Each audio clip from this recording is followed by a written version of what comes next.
mala kenyam kajan gwasam bana rate bana ka gwich rate and content tin talk shoot man ko Nuer taken ka shoot mila kana talk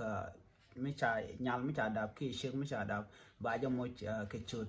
mi talk aja ajan do badana ngai ka kon kaja de kon chu gwich cheke nyan tut kenyam nya o Kenya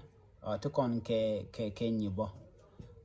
mete ka mudadien men ngaje long chere me jan nya atnyame nya Kenya Kenya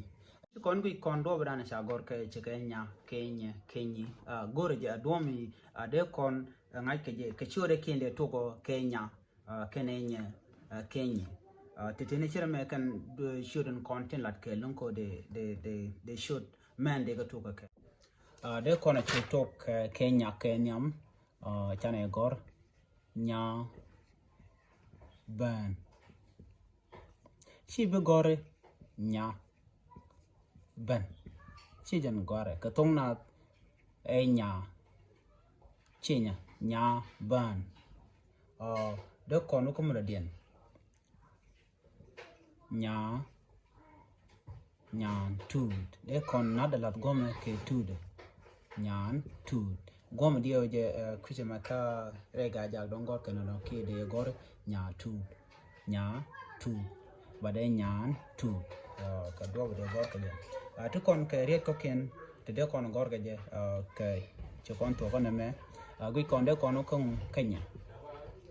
minya de kon nyanyal len nyanyal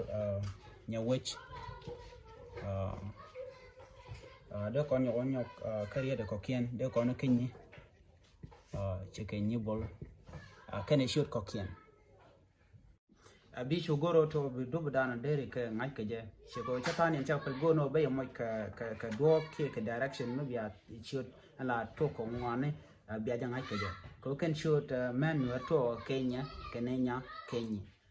to bia ga chunga kinyi bia chunga ka do dana cha gor ga je bana nyogo je nyokali sando dien